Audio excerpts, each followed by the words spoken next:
ঘুম মঠের গাঢ় নিস্তব্ধতায় শান্তির আভায় ভাসে মন। প্রকৃতির কোলে শান্তি আর ধ্যান যেন এক স্বর্গীয় সমীকরণ।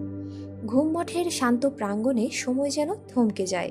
প্রকৃতির স্নিগ্ধতা আর মনের প্রশান্তি একাকার হয়ে ওঠে। হ্যালো এভরিওয়ান, স্বাগত জানাচ্ছি ইন্ডিয়ানো ট্রাভেল থেকে। দার্জিলিং তুষার মুকুট পর্বত এবং পাহাড়ের সাথে দর্শনীয় স্থানগুলির মধ্যে ঘুম মোনাস্ট্রি একটি সেরা স্থান। ঘুম মঠ দার্জিলিং থেকে ৮,০০০ ফুট ৮ কিলোমিটার উচ্চতায় নির্মিত প্রথম তিব্বতী বৌদ্ধ মঠ, যার কারণে এটি ভক্ত ও দর্শনার্থীদের জন্য একটি ঐতিহাসিক মঠ। মঠের প্রধান আকর্ষণ হল ভগবান মৈত্রেয় বুদ্ধের ১৫ ফুট মূর্তি। মূর্তিটি সম্পূর্ণ মাটি এবং তিব্বত থেকে আনা মূল্যবান পাথর দিয়ে তৈরি। মূর্তিটি শিল্পের অসাধারণ কাজ বৌদ্ধ দর্শন ও সংস্কৃতিকে এত সুন্দরভাবে বহন করে, ভগবানের সাথে আধ্যাত্মিক সংযোগ পেতে ভক্তরা এই স্থানে উপাসনা করেন। অনেক দর্শনার্থী এবং ভ্রমণকারী তাদের ঈশ্বরের উপাসনা করতে প্রতিদিন মঠে জড়ো হন। ভগবান মৈত্রেয় বৌদ্ধের মূর্তির শীর্ষে ১৪তম দালাই লামা শোংখাপা সহ সেরিগভু বৌদ্ধ এবং মঙ্গললভুর দুই প্রধান পরিচারক এবং মঠের প্রতিষ্ঠাতা লামা শেরাব গ্যাতসো এবং নবম পুনর্জন্মপ্রাপ্ত পঞ্চেন লামার ছবি রয়েছে। ভগবান মৈত্রেয় বুদ্ধের ডান দিকে অতীত, বর্তমান ও ভবিষ্যৎ বুদ্ধের ৩টি মূর্তি রয়েছে।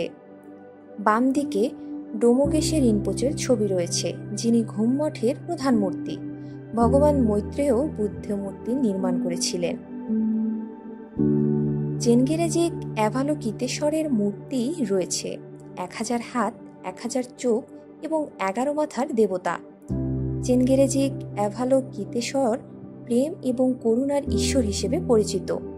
চেনগেরেজিক অ্যাভালোকিতেশ্বরের উপরের ডান দিকে মঞ্জুশ্রীর মূর্তি রয়েছে। এই মূর্তির নিচে রয়েছে ভগবান অমিতাভ বুদ্ধের মূর্তি এবং উপরে বাঁ দিকে রয়েছে বজ্রপাণি বা শাক্যদর্জির মূর্তি। বৌদ্ধ ধর্মাবলম্বীদের পবিত্র বইয়ের বিশাল তাক রয়েছে।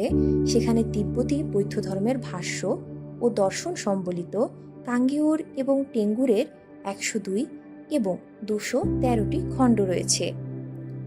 মঠে এইচ দালাই লামা এবং অবতার লামার প্রধানের দুটি বিশেষ আসন রয়েছে। মঠের মূল মূর্তির সামনে দুটি বিশাল তেলের প্রদীপ রয়েছে, যা সারা বছর জ্বলতে থাকে।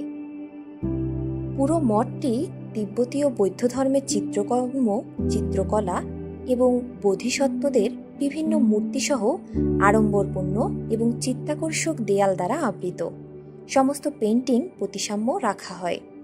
মঠের উপরের পাহাড়ে একটি মা কালী মন্দির রয়েছে।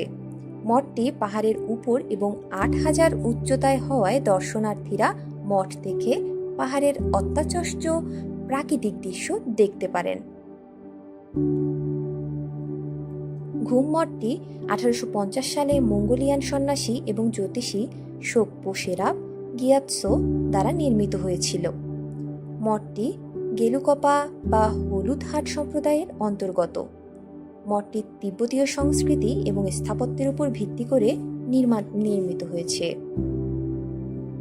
যাতায়াতের সুবিধার জন্য মঠটিতে বিভিন্নভাবে যেতে পারেন। দার্জিলিং থেকে মঠটি মাত্র ৮ কিলোমিটার দূরে হওয়ায় সড়ক পথে যেতে চাইলে দার্জিলিং হয়ে যেতে পারেন। গাড়িতে করে দার্জিলিং শহর থেকে মঠে পৌঁছাতে প্রায় ৩০ মিনিট সময় লাগবে। রেলপথে যেতে চাইলে শিলিগুড়ি জাংশন থেকে ঘুম মঠটি ৫৯.৭ কিলোমিটার দূরে, তাই স্টেশন থেকে মঠে পৌঁছাতে প্রায় ২ ঘন্টা ২০ মিনিট সময় লাগবে।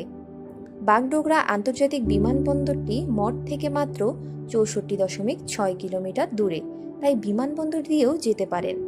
গন্তব্যে পৌঁছাতে বিমানবন্দর থেকে ২ ঘন্টা ২৭ মিনিট সময় নেবে। অনেক সময় ভ্রমণের এক্সাইটমেন্টে ভ্রমণকারীরা প্রয়োজনীয় অনেক জিনিস সঙ্গে নিতে ভুলতে পারেন, তাই আপনাদের সুবিধার্থে কিছু টিপস শেয়ার করছি। আশা করি টিপসগুলো উপকারে আসবে।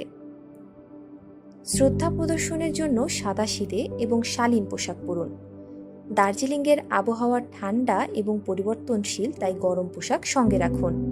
ভিতরের কিছু অংশে ফটোগ্রাফি নিষিদ্ধ হতে পারে, তাই আগেভাগে মনেস্ট্রি কর্তৃপক্ষের অনুমতি নিন।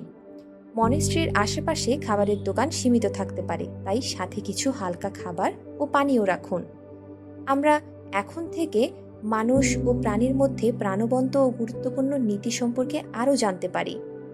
শান্তি ও শক্তি পেতে এবং আমাদের জীবনের প্রতিদিনের বিষাক্ততা থেকে আমাদের মনকে ডিটক্সিফাই করতে আমাদের অন্তত একবার পরিদর্শন করা উচিত।